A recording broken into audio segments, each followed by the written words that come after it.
ಯಾವತ್ತಾದರೂ white colour ಹುಲ್ಲು ನೋಡಿದ್ದೀರಾ? ಅದು ಹೆಂಗೆ ಅಂತ ನೋಡಿ ನಿಮಗೆ ಗೊತ್ತಾಗುತ್ತೆ.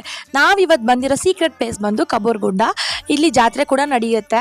ಸೊ ಆ ಗುಡ್ಡದಲ್ಲಿ ಕುರಿ ಕೈಯೋರು ಅವರೆಲ್ಲ ಇದ್ರು, ಅವ್ರನ್ನೇ ನೋಡಿಕೊಂಡು ಮುಂದೆ ಮೆಟ್ಲು ಹತ್ಕೊಂಡು ಹೋದ್ವಿ. ಇಲ್ಲಿ ಮೆಟ್ಲು ತುಂಬ ಇದ್ದಾವೆ, ಬಟ್ ಕಾರ್ ಅರ್ಧ ದಾರಿ ತನಕ ಬರುತ್ತೆ, ಇನ್ನು ಅರ್ಧ ದಾರಿ ಹತ್ಕೊಂಡೇ ಹೋಗಬೇಕು. ಆ ಅರ್ಧ ದಾರಿ ಹತ್ಕೊಂಡು ಹೋಗೋ ಗ್ಯಾಪಲ್ಲಿ ಸಖತ್ತಾಗಿರೋ ವ್ಯೂ ಕಾಣಿಸುತ್ತೆ. ಅಲ್ಲಿ ಸುತ್ತಮುತ್ತ ಗುಡ್ಡಗಳೇ ಇದ್ದಾವೆ, ಹಾಗಾಗಿ ತುಂಬ ಚೆನ್ನಾಗಿರೋ ವ್ಯೂ ಸಿಗುತ್ತೆ ನಮಗೆ.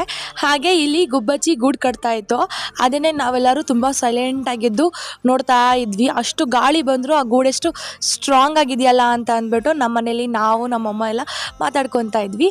ಹಾಗೆ ನಾವು ಮೇಲೆ ಹತ್ತ ಫೈನಲಿ ನಾವು ಟೆಂಪಲ್ ಹತ್ರ ಬಂದ್ವಿ. ಈ ಟೆಂಪಲ್ ಹೇಳೋದ್ನಲ್ವ, ತುಂಬ ಚಿಕ್ಕದಂದರೆ ಚಿಕ್ಕದಿದೆ ಹೋಗೋಕ್ಕೆ ದಾರಿ, ಬಟ್ ಸ್ಟಿಲ್ ಅದು ತುಂಬ ಚೆನ್ನಾಗಿರೋ ಲಿಂಗಗಳಿದ್ವು ಅಲ್ಲಿ. ಅದಕ್ಕೆ ನಮ್ಮ ತಂಗಿ ಎಷ್ಟಿದ್ದಾವೆ ಅಂತ ಕೌಂಟ್ ಮಾಡ್ತಾ ಇದ್ಲು. 11 ಲಿಂಗಗಳಿದ್ದಾವೆ.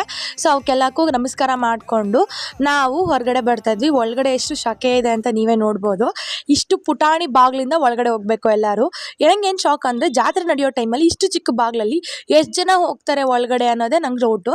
ಹಾಗೆಲ್ಲ ಮಾತಾಡಿಕೊಂಡು ನಾವು ನೆಕ್ಸ್ಟು ನಮ್ಮಮ್ಮ ಸ್ವಲ್ಪ ರೆಸ್ಟ್ ತೊಗೊಂಡ್ರು. ಹಾಗೆ ನಾವು ಎಂಜಾಯ್ ಮಾಡಿಕೊಂಡು ಒಂದು 4-5 ಫೋಟೋಸ್ ತೊಗೊಂಡ್ವಿ. ಇಲ್ಲಿ ಒಂದು ಪುಟಾಣಿ ಬಾಗಿಲು ಥರ ಇದೆ. ಆ ಬಾಗಿಲು ನೋಡೋಕ್ಕೆ, ಅಲ್ಲಿಂದ ವ್ಯೂ ನೋಡಿದ್ರೆ ಸಕ್ಕತ್ತಾಗಿರುತ್ತೆ. ಅದನ್ನೇ ನಿಮಗೆ ತೋರಿಸೋಣ ಅಂತ ಅಂದ್ಬಿಟ್ಟು ಕರ್ಕೊಂಡು ಹೋಗ್ತಾ ಇದ್ದೆ. ಹೀಗೆ ಅಲ್ಲಿ ವ್ಯೂ ನೋಡಿಕೊಂಡು ನಾವು ನೆಕ್ಸ್ಟ್ ಕೆಳಗಡೆ ಇಳಿದ್ವಿ.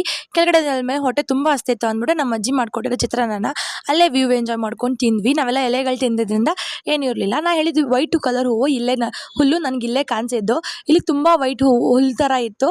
ಅದೆಲ್ಲ ಹೇಗೆ ನನಗೆ ವೈಟ್ ಕಲರ್ ಆಯಿತು ಅಂತಲೇ ಡೌಟು. ನಿಮ್ಗೇನಾದರೂ ಅದ್ರ ರೀಸನ್ ಗೊತ್ತಿದ್ದರೆ ನನಗೆ ಕಮೆಂಟ್ ಮಾಡಿ ತಿಳಿಸಿ. ಇದು ಕಬ್ಬೂರಲ್ಲಿದೆ, ಹಾವೇರಿ ಡಿಸ್ಟಿಕ್ಕು. ನಿಮ್ಗೆ ಈ ಪ್ಲೇಸ್ ಹೇಗೆ ಅನ್ನಿಸ್ತು? ಹಾಗೆ ಮಾತಾಡ್ತಾ ಬೆಂಗಳೂರು ಕಡೆಗೆ ನಾವು ವಾಪಸ್ ಬಂದ್ವಿ.